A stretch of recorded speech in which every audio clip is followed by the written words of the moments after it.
Hey everybody, David Nagel here. I'm going to get into the hidden power with Thomas Troward, and I think you're going to find it a magnificent lesson. Come on in and take a listen.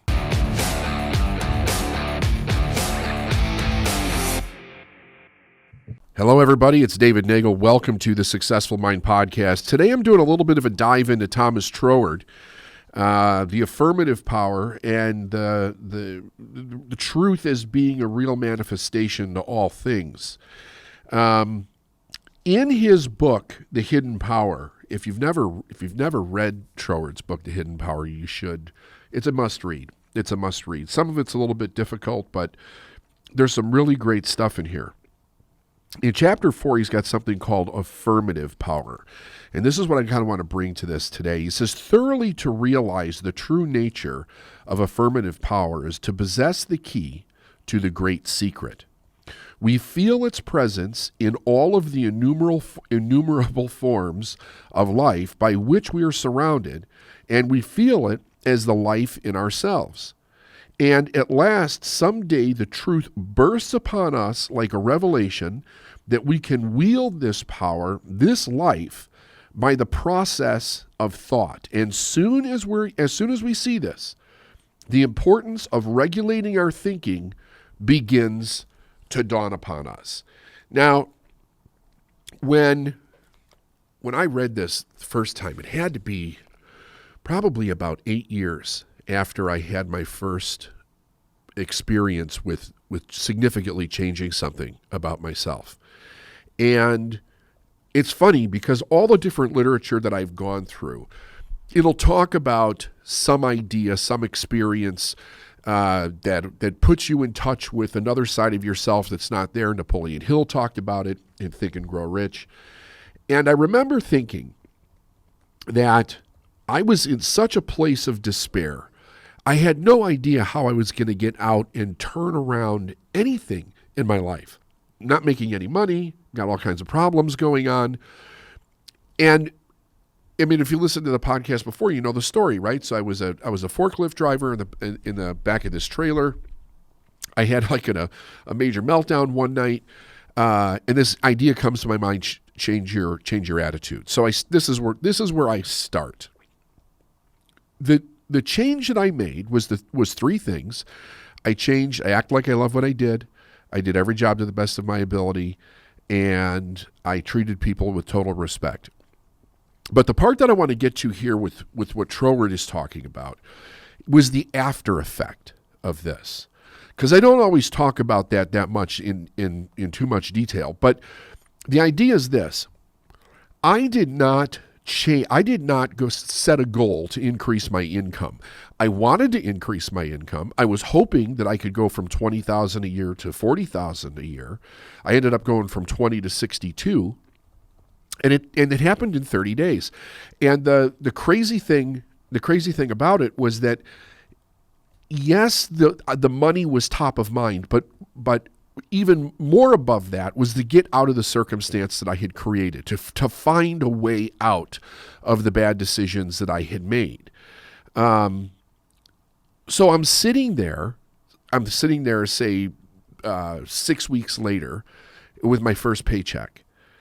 From this new job that I have, and I'm looking at my name next to the equivalent of $62,000 a year, and I'm stunned. I'm shocked that my name is next to these numbers. It didn't cross my mind at all that I could get to that number, let alone have it happen so instantaneously in my life, and this is what actually started to get me thinking, because I was thinking to myself, I know I did something. I know that I somehow caused something to happen to create this effect that I'm currently having in my life. It was not luck. And there were a lot of people around me that basically were telling me that it was luck. But I knew there was something in my being. And this is what Troward's saying in here. Let me read this to you again. He says, thoroughly to realize the true nature of affirmative power is to possess the key to the great secret. We feel its presence in all the innumerable forms of life by which we are surrounded, and we feel it as the life in ourselves. And at last, someday, the truth bursts upon us like a revelation that we can wield this power, this life, by the process of thought. And as soon as we see this, the importance of regulating our thinking begins to dawn upon us.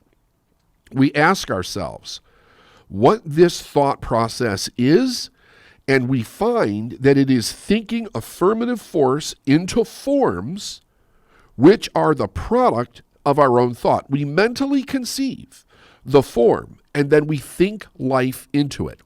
Now, if you'd have told me that that's what I did that night in the back of that trailer, I wouldn't have even comprehended what it is that you were talking about. But later on, I found out that that's exactly what I did. But because the result came, it caused me to think about what could possibly change if I knew what I was doing. Because I didn't know what I was doing. I had no idea how my life changed that fast, that radically. And I suppose if you're a person sitting on the outside and you were looking in, you could very easily say, dude, you got lucky. You recognized a lucky break, you slipped in that sucker, and you got it, right? Okay, I'll buy that. I'll buy that for a moment. But the thing is that because I became aware that my thinking was somehow linked to this, even if it was just to say yes to an opportunity that I saw, what changed after that was significant enough to not link it to luck, because now my thought process changed. I started thinking about what I could actually do if I knew what I was doing. So one of the first things that I realized was I didn't know what I was doing. I realized that very quickly. And I realized I needed to find out, but I didn't even know where to look. I remember going to the library, right? There was no Amazon back in those days. I had to go to the library. And I didn't know where to look. I didn't know what book to look for. I didn't know what section. I started picking up biographies of people and kind of thumbing through those. That didn't quite feel right. I was starting to pick up some books on tape, and I was listening to them. So here I am, I'm searching, right? I'm searching for something that is going to kind of spark my mind and say, this is what happened. This is what you did, right? And I remember the thing that probably jumped it the most was when I came across Tony Robbins' personal power stuff back in 93. Because he was directly speaking to the fact that you could change your life in 30 days on those tapes. And I was glued to those tapes listening to it. But even with Tony, there was something about it that was missing. There was another question that I had. I couldn't formulate the question. I couldn't tell you what it was. But I knew that I would know it if I heard it. So I kept going down this process.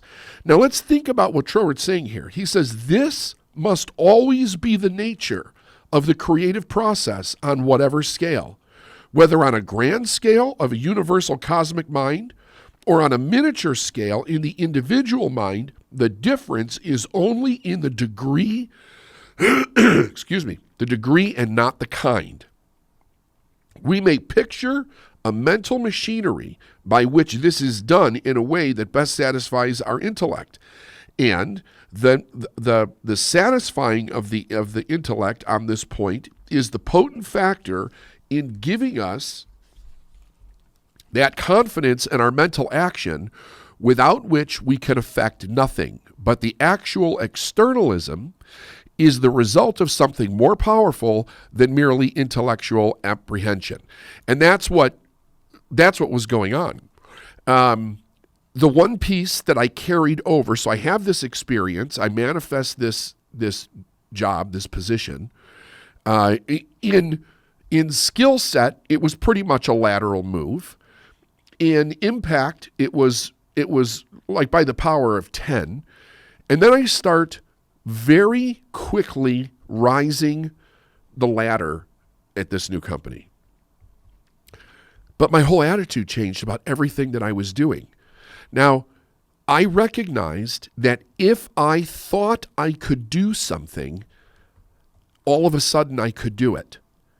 Now, I couldn't have told you that, right? All I know is that that's what I was experiencing. And I was like on this unbelievable high for a very long time because I was taking on challenges that I had no idea how I was going to accomplish, and I was pulling them off. And I was doing it one after another, after another, after another. Again, still, I don't know what I'm doing, right? If you asked me to sit down and explain this, I couldn't. And I'm also noticing that people are watching me very closely because you have to remember, I'm a guy that is like, I wouldn't say I was a complete loser, but I was close at that point. I had made a lot of really bad decisions, and I had the fruits of those in my life. To go from that, right? So let me just draw this picture a little bit more. Went bankrupt, car repossessed, have to leave apartment in the middle of the night with your family because you can't afford it anymore, run 60 miles across town to find something cheaper that's not in a good neighborhood, constantly being reprimanded at work, not doing my best, miserable, like emotionally miserable, just an absolute miserable person to be around. I was angry at everybody because I was angry at myself. I didn't even know that those two things were connected. And it was affecting every area of my life. To go from that to being positive, to being assertive, to doing a great job, so much so that I'm recognized by just about everybody in the company. The people are coming up to me telling me how great of a job that I'm doing. I'm breaking records in the new company, left and right. Just because I'm thinking like, here's a challenge, I'll do this. Here's a challenge, I'll do this. I didn't know what I didn't know. I didn't know how to fail, where to fail, how to break through. I didn't know what was perceived as good, what was perceived as not good. I just kept doing more of the thing that got me out of that trailer. And that was directing how I was thinking to a specific end and not giving up until I got the end. He said, it's the result of the inner mental state, which for a better word, we may call the emotional conception of ourselves. It is the self which we feel ourselves to be, which takes forms of our own creating. For this reason, our thought must be so grounded upon the knowledge that we shall feel the truth of it and thus be able to produce in ourselves the mental attitude of feeling which corresponds to the condition which we desire to externalize. Then he says this, we cannot think into manifestation a different sort of life to that which we realize in ourselves. As Horace says, nemo dat qua non abat, we cannot give what we have not got. Now let me tell you what my experience here in this one part that he's talking about.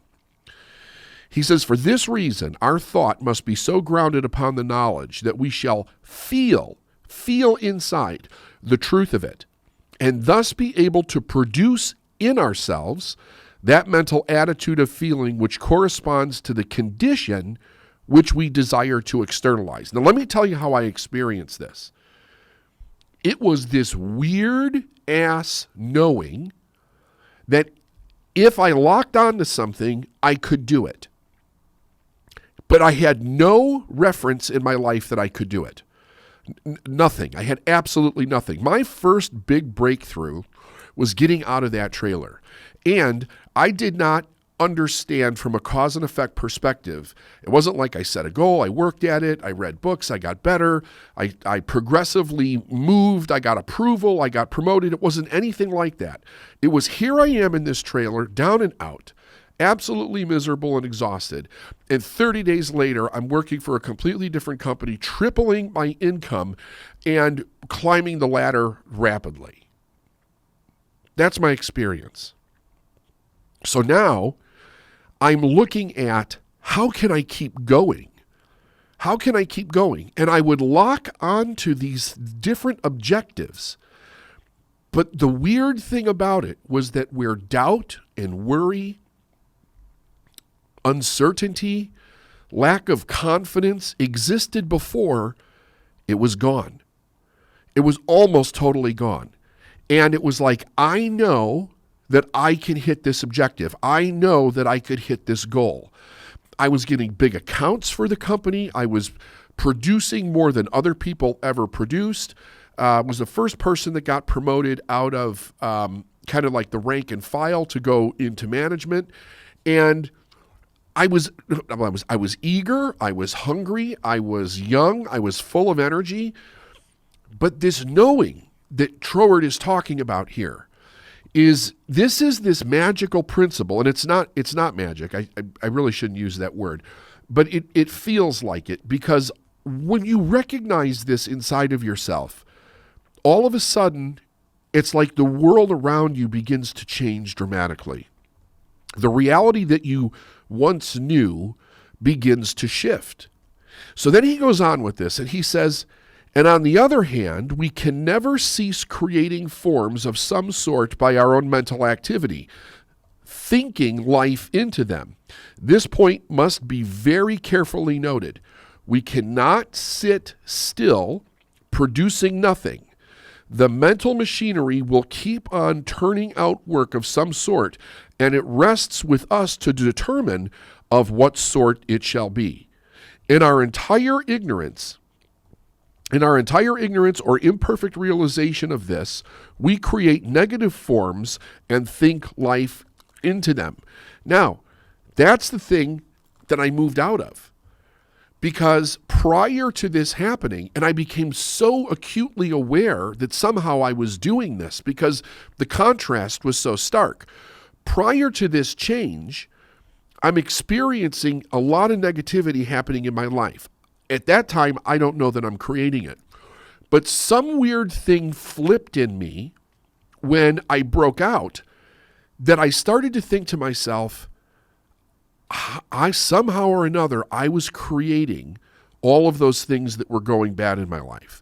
Because it was almost like if you took and waved a magic wand over a person's life and it was trouble and despair and doom and gloom, and you wave this wand and then everything is great and happy on the other side. That's about as stark as it actually gets. So I'm like, well, if I'm creating this new thing, I must have been creating the old thing. But again, the piece that eluded me was how. The only three principles that I stuck to the most, and which served me very, very well, was that I act like I loved what I did. Now, I will tell you, that got easier because as I was making more money and things looked good, I was more enthusiastic about what I was doing, just naturally enthusiastic about what I was doing. But doing everything to my best, which I realized was getting better on a daily basis. I would do my best and I would try to find a way to push past it. And then I'd do my best there and try to find a way to push past it. And do my best there and try to find a way to push past it. And then just treat people well. In most of my life, I did not treat people bad. But when my attitude started to go down the tubes, I was not treating people well. I was snapping at people. I was angry. I was hyper judging other individuals, which I did grow up around a lot of that where I came from. It was almost like it was a weird social skill in some sense. But really, that wasn't what my personality was. So getting back to treating people well, that part really wasn't that difficult for me. But now I have a contrast. I have this contrast that Troward's talking about. This is what I'm experiencing. So he goes on. We create forms of death, sickness, sorrow, trouble, and limitation of all sort, and then think life into these forms, with the result that, however non-existent in themselves, to us they become realities and throw their shadow across the path, which would otherwise be bright, and the many-colored beauties of innumerable flowers and glory of the sunshine. So it's one or the other. My attitude was the life-giving energy that I was breathing into what I was doing, whether it was bad when it was bad or good when it was good. So then he talks about how this doesn't need to be. He said, it is giving to the negative an affirmative force which does not belong to it. Consider what this means by the negative. It is the absence of something. Now, let's look at what I was doing. And you might want to ask yourself, what are you doing, right? When you have negativity, are you talking about it? Are you speaking about the negativity?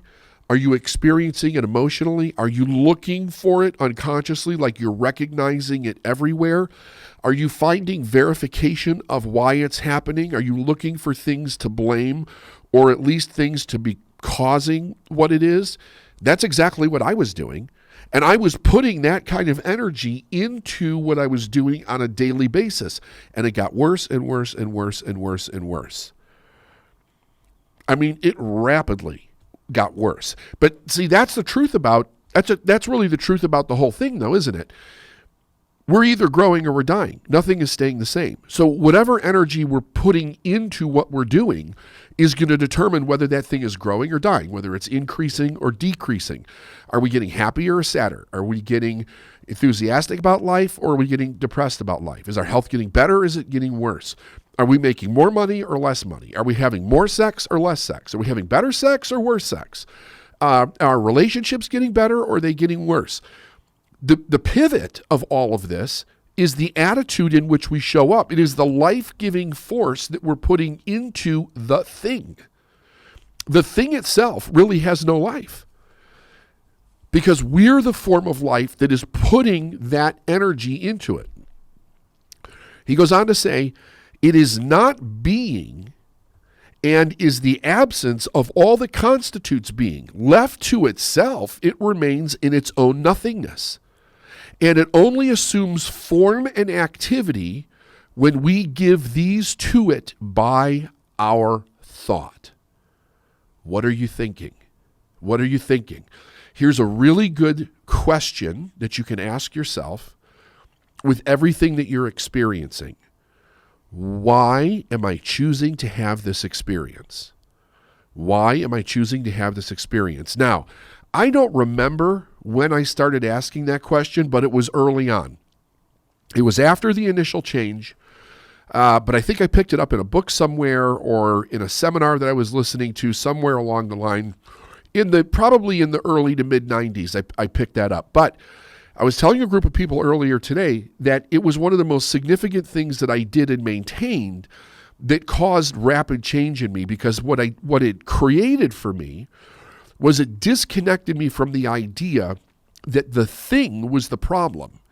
And it put it squarely back on my shoulders. And then once I began to remove my own personal judgment from my own insecurities, my own lack of whatever I was doing, I then could see the power in changing it. And I was getting to know that power intimately because I saw it change. I saw it change so rapidly. Like it was crazy how fast. He said it's not the being. It is the absence of all that constitutes being. Left to itself, it remains its own nothingness and only assumes the form and activity that we give to it by our thought. Here then is the great reason for practicing control over our thought. It is the one and only instrument that we have to work with. Do you know that thinking is the highest function that human beings have? It is. Thinking is the highest function that human beings have. Throughout all of history, all the great writers, all the people have all done great things, have all agreed about one major thing. We become what we think about most of the time. In other words, the thought that we hold in our mind most of the time is actually what we become. The problem is that if the thoughts that are going on in your mind were placed there by somebody else, which it is for almost every other person, and you're not getting the results that you want, you have to change it with thoughts that you want to think, which means you have to seek out those thoughts. You have to seek out those behaviors, those attitudes, those values, those ways of being. It's the one and only instrument we have to work with, but it is an instrument which works with the greatest certainty. For limitation, if we think of limitation. For enlargement, if we think of enlargement. Our thought as feeling is the magnet which draws us to those conditions which accurately correspond to itself. This is the meaning of the saying that thoughts are things. But you might say, how can I think differently from the circumstances? Certainly, you're not required to say that the circumstances at the present moment are what they are not. To say so would be untrue, but what is wanted is not to think from the standpoint of circumstances at all.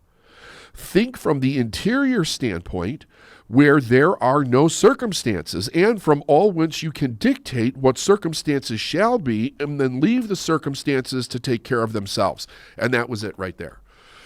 That was it. For months, I would sit down at lunchtime with a pad of paper, a pencil, and a calculator and try to figure out every possible way to go from $20,000 a year to $40,000. Rack my brain doing it. What can I sell? What service can I offer? I remember I went out and bought a used Chevy Blazer with a snow plow on it, and I would plow snow in the wintertime if I could make more money plowing the snow than I could working overtime. Like, I was trying every scheme that I could find to make more money. But when I took my mind off all of that and I changed my attitude, I took it off the circumstance and I put it on the power source, which was myself. You're the power source. Put it on yourself. The attitude of being is the energy and the life that you put into things. That is the hidden power. That is the truth of real manifestation in all things. It is the determination, the desire, the attitude of mind, and the thought in which you hold it that you direct into any living thing or any static thing or any circumstantial thing that will literally create the life that you want, the result that you want. And I will tell you something. I have worked with thousands of people for over the last 20 plus years. The people that have done this, in every sense, do it quickly. And I am still shocked today with how fast a person can change their circumstances by changing the attitude of their mind and diligently putting it into the work that they're doing. From health to money, to family, to relationships, to their business. I've watched things go from being on death's door to thriving in a very short period of time. I am so convinced that life force that we have within us, if it is properly directed and intelligently directed, there's absolutely nothing that we can't accomplish. And for certain, there's nothing that we can't turn around. I hope you got a lot out of this. See you on the next Successful Mind podcast. All right, we just finished up going through Troward, the hidden power, finding out how do we take our life force and put it into the thing that we're doing to change our circumstances. If you know somebody who's stuck, recommend this podcast, sign up, subscribe, listen to us, tell your friends, and we'll see you on the next Successful Mind podcast.